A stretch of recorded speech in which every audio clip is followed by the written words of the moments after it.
मियां साहब, जब आपने ये सारी बातें मेन तो बात हो रही है कि प्रोविंसेस बनने चाहिए, सबका ओपिनियन भी है। मेरा नाम अंजुम निसार है, I am former president Karachi chamber. वो विषय भाई मेरे छोटे भाई हैं और खुश होते हैं जब मैं इनको छोटा भाई बोलता हूँ। तो एनीवेज, बात ये है, सारी बात कंसेंसस इस चीज़ पे है कि कि प्रोविंसेस बनने चाहिए। तमाम पार्टीज़ के मैनिफेस्टो में भी ये बात लिखी हुई है और बड़ा मेजर मैसिव पब्लिक ओपिनियन इस फेवर में है तमाम सूबों में। लेट से कराची की आप भी चुनाव ने बात की, आपके सूबे में आप कहते हैं, पंजाब में कहते हैं, भावलपुर में कहते हैं। तो ऐसी क्या चीज़ है कि तमाम ओपिनियन के बाद आप कहते हैं ओपिनियन फार्म हो, तो बहुत अच्छी बात है, ओपिनियन फार्म हो चुका है। इसमें क्या ऐसी चीज़ है जो रुके जा रही है? सेकेंडली, आपने लिखा है भाई, एक बहुत अच्छी बात है आप कराची तशरीफ लाए और चौधरी लबनान साहब ने बात की और बातें बड़ी दिल को लगी और इतनी बड़ी तादाद में लोग कम आते हैं, लोग ज़्यादातर आते हैं और ये चीज़ पे वो इस और ये बड़ी अच्छी बात है और आने नेक्स्ट मीटिंग्स भी होनी चाहिए। मैं भी नेक्स्ट टाइम कोशिश करूँगा आपको इनवाइट करूँ, लोग जो आज मौजूद हैं उनके अलावा दूसरे लोग भी मौजूद हों, ताकि जो आपकी चीज़ है मेन चैलेंजेस अपॉर्चुनिटीज़ कैसे निकलेंगी। आज का यंग आपने कहा कि बाहर जाना चाहता है। पाकिस्तान आज is the only country in the world जहाँ अनफॉर्चुनेटली या फॉर्चुनेटली रेमिटेंस बढ़ चुकी हैं, एक्सपोर्ट्स कम है। 78 साल बाद $30 बिलियन में बैठे हैं। तो अब एग्जांपल्स देने की ना स्पीच करने की ज़रूरत है कि वियतनाम क्या है या ये क्या है या ऑस्ट्रिया क्या है। 600 बिलियन डॉलर पे स्विट्ज़रलैंड बैठा है। नीदरलैंड की एक्सपोर्ट $750 बिलियन है। पाकिस्तान की पॉपुलेशन के हिसाब से $12,000 बिलियन बनती है। शायद किसी को आवाज़ ना आई हो, $12,000 बिलियन अगर हॉलैंड की आबादी को पाकिस्तान से पर कैपिटा एक्सपोर्ट लें। तो ऐसी क्या चीज़ें, हम अपॉर्चुनिटीज़ तो देखें पॉपुलेशन रुक नहीं हुई है, बढ़ती जा रही है। 2047 में अभी वज़ीर ख़जाना साहब तशरीफ लाए थे लास्ट वीक। वो कहते हैं 2047 में पाकिस्तान की इकनॉमी को हम $3 ट्रिलियन देखना चाहते हैं। एक बात लंबी हो जाएगी लेकिन बात बड़ी इंपॉर्टेंट है, मैं समझता हूँ। देखें where we are heading to, यानी कि जब पाकिस्तान 100 साल का होगा इंशाल्लाह 2047 में, तब हमारी मैशियत, उनका प्लान है हम सबका कि $3 ट्रिलियन हो। आज एक बंदा अगर एंटरप्रेन्योर हम क्रिएट करें, आपकी यूनिवर्सिटीज़ हैं, एंटरप्रेन्योर हम क्रिएट करें, एक एंटरप्रेन्योर नेविडिया $5 ट्रिलियन का है। मैंने उनसे कहा कि शायद जब 2047 में एक बंदा शायद $100 ट्रिलियन का हो, एलन मस्क या कोई भी, या आप या कोई जो अमेरिका में बाहर बैठे हैं। तो इन चीज़ों पर भी हमें तवज्जो देनी चाहिए। ये चीज़ें मसले मसाइल हैं, हमें इसका सोल्यूशन देखना है। जिसके लिए आप आए हैं तो इस पर ज़रूर बात करें कि हम अपने यंगस्टर्स को बाहर जाने से कैसे रोकें, या अगर जाते हैं बहुत अच्छी बात है, रेमिटेंस तो $100 बिलियन हो जाएगी, क्या वही हमारा मकसद है? तो हमें एक ऐसा कल्चर क्रिएट करें जहाँ पे लोग यहाँ रुकें, उनको ये अपॉर्चुनिटीज़ नजर आएँ और कुछ ऐसी हम बातें हों जो हमें रोल मॉडल यहाँ पे भी मौजूद हों। थैंक यू जनाब, बहुत बहुत शुक्रिया, थैंक यू। बिस्मिल्लाहिर्रहमानिर्रहीम। My name is Zubair Chaya. मियाँ साहब, वेलकम टू कराची एंड आपको सुन के बहुत खुशी हुई। Zubair Chhaya, I am currently heading the Korangi association of trade and industry और मैं मरूम एस एम मुनीर साहब का शागिर्द हूँ। आपने जो टॉपिक आप लेके आए हैं, मैं तकरीबन 3 साल से मुख्तलिफ फोरम्स पे ये बात करता हूँ।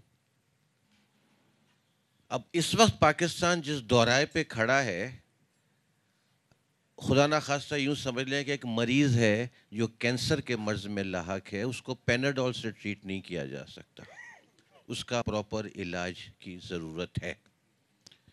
एम एच चिनॉय साहब ने बहुत राइटली बात की कि बिज़नेस कम्युनिटी ने फील्ड मार्शल साहब से सूबों के हवाले से जब बात की तो वो 28 सितंबर 2024 था and I was there to raise this issue. और जो मैंने वहाँ कहा था वो मैं एग्जैक्टली नरेट करता हूँ कि पहली गलती जो मेरी नज़र में, ये मेरी अपनी सोच है, वो हुई कि पाकिस्तान बनने के बाद Karachi was the federal capital और पाकिस्तान का जो सफ़र है वो कराची से शुरू होता है। पाकिस्तान की इकोनॉमी कराची से शुरू होती है। पाकिस्तान का इंडस्ट्रियलाइजेशन सितंबर 1947 में कायद आज़म के हाथ से वली का टेक्सटाइल मिल कई फाउंडेशन स्टोन रखने से शुरू होती है और उसके बाद कराची में सनतों का जाल बिछने के बाद पूरे मुल्क में अल्टीमेटली सनतें लगती हैं। हम पोर्ट हैं, कराची सब कुछ था और Karachi is even today the economic backbone of Pakistan. पहला गलत फैसला मेरी नज़र में 1967 में हुआ जब कराची को फेडरल कैपिटल से ख़त्म करके इस्लामाबाद क्रिएट किया गया, जहाँ से कराची को निगलेक्ट करना शुरू किया गया। दूसरा फैसला 1970 में हुआ जब 1 यूनिट तोड़ के सिर्फ 4 सूबे बनाए गए। 1970 से मुराद है کہ آج 55 ایئرس 55 ایئرس پہلے ہم نے 4 صوبے بنائے, ان کے نام رکھے Sindh, Balochistan, Punjab and NWFP. Ultimately Sindhi کا سندھ, پنجابی کا پنجاب, بلوچی کا بلوچستان, اور جو ایک رہ گیا تھا NWFP وہ بھی خیبر پختونخوا. ہمارے ہاں جو ایک اسپیل 1977 سے 88 تک آیا جس میں ایتھنکس اور لنگوسٹک چیزوں کو بہت زیادہ ابھار ملا, اس کے بعد یہ صوبے زبان کی بنیاد پہ ہو گئے, جس کے نتیجے میں اگر اور صوبوں کی ڈیمانڈ آئی تو وہ بھی سرائیکی صوبہ زبان کی بنیاد پہ اور اردو صوبے کی آئی. It is so unfortunate. ہماری وقت کی سب سے بڑی ضرورت ہے کہ پاکستان کو دوسرے ملکوں کی طرح, I don't know the numbers, but we need more provinces. آج کیا سچویشن ہے؟ ایک پولیٹیکل پارٹی کا قلعہ ہے پنجاب, ایک پولیٹیکل پارٹی کا قلعہ ہے سندھ, ایک کا ہے ایک کا ہے KPK, اور ایک صوبے میں سب مل کے کھیلتے ہیں. رائٹ, دس از سو انفارچونیٹ. پاکستان کو اگر ترقی کرنی ہے تو اس کا ایک ہی سولوشن ہے کہ ہمیں ایڈمنسٹریٹو یونٹس میں جانا ہوگا, ہمیں پروونسز میں جانا ہوگا, اور ہمیں یہ اجارہ داریاں ختم کرنی ہوں گی. گورننس کی بات ہوئی, yes, there is no governance existing in this country, there is no writ of the government on the roads. ہماری جو قوم ہے انفارچونیٹلی, میری عقل میں یہ ہے کہ پچھلی 3 نسلیں جو ہے نا ایسی پیدا ہو کے بڑی ہو گئی ہیں. تھوڑا سا مختصر کر لیں سر, ایسی بڑی ہو کے پیدا ہو گئی ہیں. ہمیں ایک اچھی گورننس کے ذریعے اس قوم کا ڈائریکشن ٹھیک کر سکتے ہیں ہم. Thank you. ہم 1-2 کوسچنز اور لے لیتے ہیں, 1-2 کوسچنز اور کر لیں پلیز, لیکن بریف کوسچنز کریں, direct questions. Yes please, Irfan Aman Ullah صاحب, اور اس کے بعد پھر آپ سے کوسچن ہو جائے گا. میاں صاحب, آپ نے پبلک اوپینین کی بات کی تو عرفان امان اللہ, میں پیشے کے لحاظ سے اکاؤنٹنٹ ہوں, شبر صاحب کا شاگرد ہوں, تو تھوڑا جھگڑا بھی چلتا رہتا ہے. وہ میرے سے 2 سال جونیئر ہیں, تو آپ نے پبلک اوپینین کی بات کی, تو انتہائی مختصر سوال ہے کہ پبلک اوپینین میٹر کرتا ہے یا پبلک کا ووٹ میٹر کرتا ہے؟ اوپینین سے ہی ووٹ بنتا ہے نا. ووٹ بنتا ہے, تو اس کا حشر ہم نے دیکھ لیا پچھلے الیکشن میں. تو پبلک اوپینین یا پبلک میٹر اس ملک میں اب اس کی کوئی حیثیت نہیں رہی ہے. تو پہلے یہ غلط فہمی ہم یہاں پہ دور کر لیں. دوسری بات آپ نے کی کہ مشرف صاحب کے زمانے میں بڑا اچھا بلدیاتی سسٹم آیا جو چلا. میں آپ کو بتا دوں, 2 برج اور 3 انڈر پاس بننے سے کوئی شہر ترقی نہیں کر سکتا.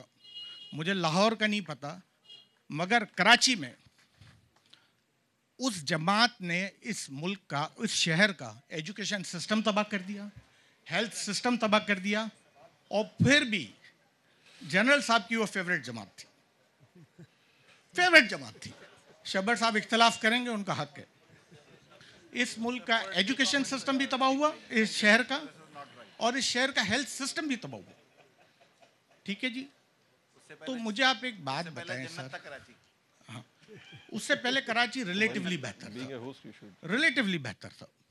ٹھیک ہے, یہ شاید کچھ لوگوں کا یہ خیال ہو, نہیں تو میں آپ کو بتا رہا ہوں کہ جنرل مشرف صاحب کو پہلا ڈکٹیٹر تھا وہ شخص جس کو سپریم کورٹ نے آتھرائز کیا کہ تم کانسٹیٹیوشن چینج کر دو. سر سوال کریں. مگر جنرل صاحب جو تھے وہ بھی صوبے نہیں بنا سکے, نہ ایڈمنسٹریٹو یونٹ بنا سکے, نہ وہ کالا باغ ڈیم بنا سکے. ٹھیک ہے نا. تو میرا آپ کو یہ ہے کہ اگر آپ نے اس ملک میں نئے صوبے بنانے ہیں تو آپ نے ایک ایسا کمیشن بنانا ہے جو سیاسی وابستگی سے بالاتر ہو, جو کلچر, ایتھنک اور پاپولیشن کو دیکھتے ہوئے بغیر پارلیمنٹ کے اپروول کے صوبے بنائیں, بغیر پارلیمنٹ کے اپروول کے. اگر آپ اس سسٹم میں رہے نا کہ یہ ہو جائے گا, وہ کر دیں گے, 100 سال گزر جائیں گے. سر جی میاں عمر صاحب, جو آپ نے فرمایا جی کمیشن بنے جو ایتھنک اور اس کو چیزوں کو دیکھے, ہم جو ریکویسٹ کر رہے ہیں آپ سے, جو ہم بات کرنا چاہ رہے ہیں کہ آلریڈی ڈویژن بنے ہوئے ہیں, ان کی باؤنڈریز ڈیفائنڈ ہے, آلموسٹ ایک جیسے لوگ وہاں پہ رہ رہے ہیں, گورننس کا ایک سسٹم چل رہا ہے آپ کے ڈویژنس کے اندر, آپ کو کوئی زیادہ ڈسٹربنس وہاں پہ نہیں کرنی پڑے گی. اسی لیے جب ہم 33 پروونسز کہتے ہیں تو دیٹ مینس کہ آپ ہر ڈویژن کو پروونس بنا دیں اور بہت زیادہ توڑ پھوڑ آپ کو نہیں کرنی پڑے گی. باقی آپ کے کامنٹس تھے وہ آپ کی اپنے جو ہیں, مشرف صاحب نے کیسا وقت گزارا, کراچی میں کیا ہوا, جو میں نے عرض کیا تھا وہ کسی ایک شہر کی بات نہیں کی تھی. ڈسٹرکٹ گورنمنٹس جب بنی تھی تو ہر ڈسٹرکٹس میں پیسے جانے شروع ہو گئے تھے. ابھی کسی نے بات کی این ایف سی ہوتا ہے, آپ کا پی ایف سی بھی ہوتا ہے, پروونشل فائنانس کمیشن بھی ہے, جس کو کوئی صوبہ بناتے ہی نہیں ہے. تو وہ بننا چاہیے, وہ آپ کا ہونا چاہیے, اور وہ بنا ہوا تھا جب آپ کی 2001 کی لوکل گورنمنٹ تھی, اس میں پی ایف سیز تھے, اور وہ بیٹھ کے طے بھی کرتے تھے کہ کس ڈسٹرکٹ میں کتنے فنڈز جائیں گے. کام نہیں کر رہے نا, 140 لوکل گورنمنٹ کا ہے نا جی, وہ ڈفرینٹ ہے. جی ہم اس طرف آتے ہیں, فیروز شاہ صاحب پھر یونس زاگا صاحب. میری صرف ایک ریکویسٹ سب سے اب ہوگی فرام ناؤ آن ورڈس کہ پلیز 1 لائن کوسچن کریں سارے, اور اس کے بعد ڈائریکٹ آنسر کریں.